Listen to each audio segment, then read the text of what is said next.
Olá e bem-vinda a mais um Desafios de Ser Mulher.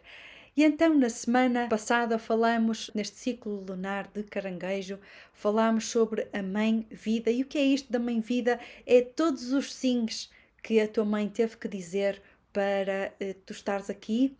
Portanto, dizer sim à conceção, dizer sim à gestação, dizer sim ao parto, dizer sim a cuidar de ti para que estivesse aqui, ainda que não tivesse sido perfeito, mas este agradecimento do dom da vida e a mãe enquanto dadora da vida e a vida, o que é que isso representa. Portanto, falamos isto no primeiro vídeo, no vídeo da semana passada, e se quiseres, faz aqui uma pausa e vai ver o vídeo anterior, vais achar muito interessante. E agora, neste vídeo, venho trazer a segunda parte. Portanto, falamos sobre a mãe-vida e neste vídeo quero-te falar sobre a mãe-morte. Então, para falar da mãe-morte, vou falar aqui um pouco da natureza. Para os celtas, a água é associada à direção ao oeste. E o oeste era quando as pessoas morriam, o espírito ia no barco para as ilhas no oeste. Portanto, o oeste é associado à água e também associado à morte. A água que também é associada ao feminino. E o feminino tem esta capacidade, tal como a natureza, de criar e de destruir. E isto faz parte. Agora que estamos aqui nesta altura do verão, pensa quando estamos aqui nestes dias de verão, quente, abafado, que mal se consegue respirar, o alívio que se sente quando há uma trovoada, uma descarga. E desta trovoada, desta descarga, no dia a seguir, tipo, uau, sente-se a diferença no ar, pode-se respirar, há um alívio. Foi necessária esta descarga. O ano passado eu fui a Yosemite, nos Estados Unidos, um grande parque natural, e lá tem aquelas sequoias gigantes. E com o intuito de preservar as sequoias gigantes, começou-se a controlar os fogos. Sabem que os fogos, naturalmente, espontaneamente, na natureza, ocorrem incêndios. E isso ocorria, lá está, também no Parque Yosemite, com os guardas florestais com o intuito de preservar a natureza, começaram a proteger e não deixarem esses fogos ocorrerem. E o que se viu foi um declínio, portanto, as sequoias gigantes que lá estavam, mas havia um declínio na reprodução das sequoias gigantes. E então eles começaram a perceber que as sequoias eram dependentes deste fogo espontâneo que ocorria para eliminar a competição, para se proliferarem as sementes.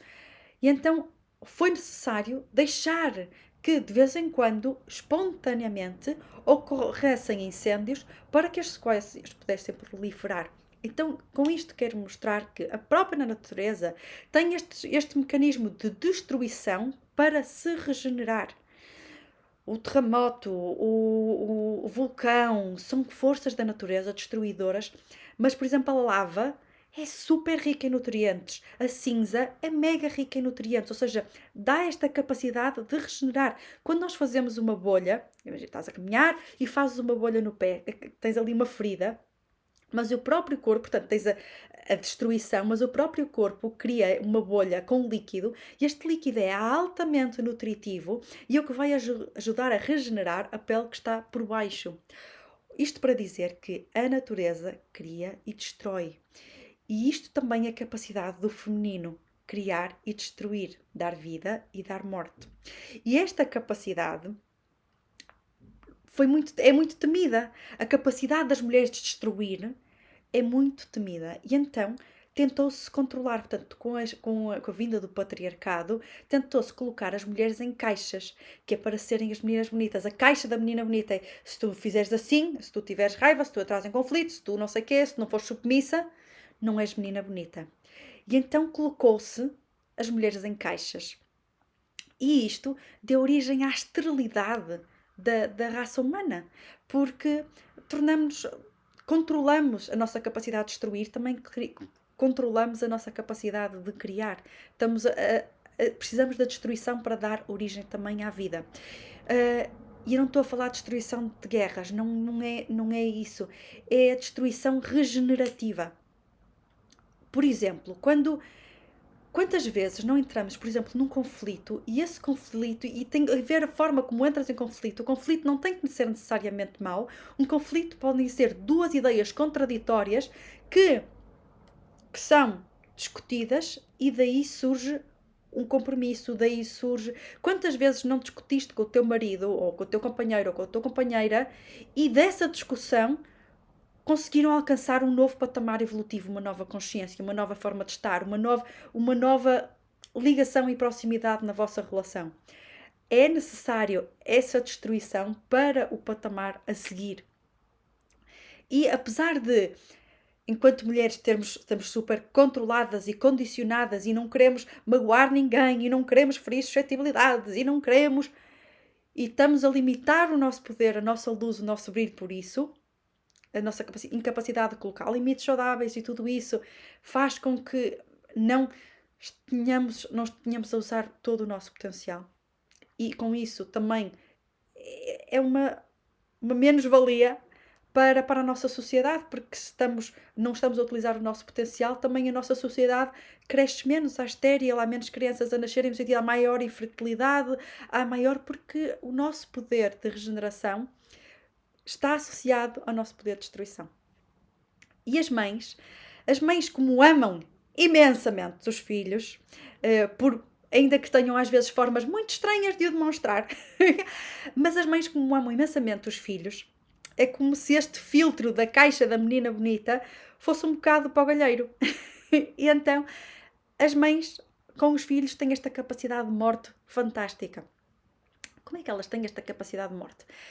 É muito inconsciente, é muito rudimentar, não é um processo deliberado. Mas a verdade é que as mães... Quem aqui não passou pelo processo em que foi super magoada pela mãe? Eu vou dar aqui um exemplo meu para ajudar aqui a desenvolver o tema. Então, eu era, desde que me conheço, que eu sempre tive namorados.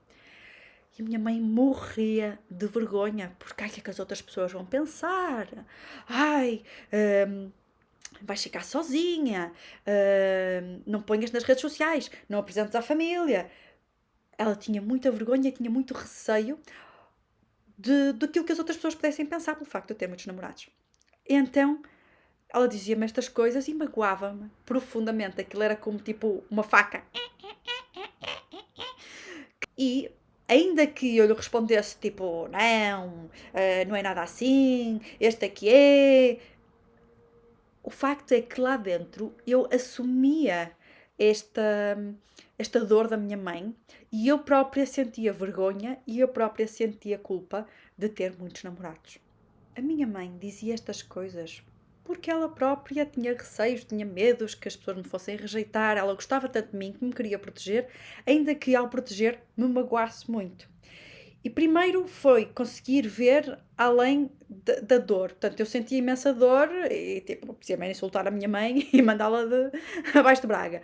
Mas foi ver que, ok, ela está a dizer-me estas coisas porque me ama. Ainda que me esteja a magoar infinitamente, ela está-me a dizer estas coisas porque me ama muito e me está a tentar proteger, ainda que de uma forma que me magoa. Isto foi o ponto número 1.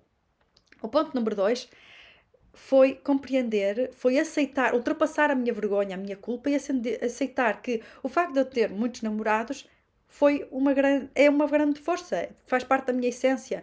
O facto de eu ter muitos namorados ajudou-me a compreender diferentes tipos de personalidades, diferentes tipos de feridas, diferentes formas de estar na vida. E se eu hoje sou esta pessoa, foi porque com todos os namorados por quais eu passei, eu aprendi imenso. E isso faz de mim quem eu sou. Isso é uma grande força, além de me ter feito viajar, conhecer outras culturas, tudo e mais alguma coisa, aprender outras línguas. Isto é uma grande força e faz parte da minha essência. Mas, vou fazer aqui uma analogia com o Miguel Ângelo, quando estava a esculpir o David, que depois questionaram sobre as dificuldades de esculpir o David. E ele disse... não foi difícil, foi simplesmente deitar fora as partes da pedra que não eram o David. E então é um bocado isso. É como a mãe, ao criar estas facadas de dor, é como se fosse um escultor que vai esculpindo uma pedra que é um bloco e vai esculpindo. E quando dói, aquilo chega adentro. Toca na essência. Toca na essência. E a nossa tendência, e aquilo que dói mais, é que nós ficamos agarrados àquela pedra que não pertence ali, à vergonha, à culpa, e fica agarrada a isso, em vez de bate e aquilo sai. Quando toca na essência algo, dói. E dói e pode morrer, sair. E de uma forma a que fique a essência. Ou se te agarras àquele pedaço de pedra que ainda que não pertence, mas ficas ali agarrada porque estás-te a esconder, estás-te a proteger, isto causa-te sofrimento. Então, as mães são altas, altas pérolas, são altos escultores que conseguem chegar e tocam lá no centro, no sítio onde dói, mas conseguem. Se tu não te agarrares à lasca e deixares que a lasca saia, cada vez mais a tua mãe vai esculpir a melhor versão de ti. E daí que ela faz com que pedaços, ela destrói-te, mas ela destrói-te de forma a que só fica a tua essência. Mas é preciso um grande trabalho interno para deixar as lascas que não te pertencem saírem. E então, espero que tenhas gostado deste desafio de ser mulher e vemo-nos para a semana. Um grande beijinho.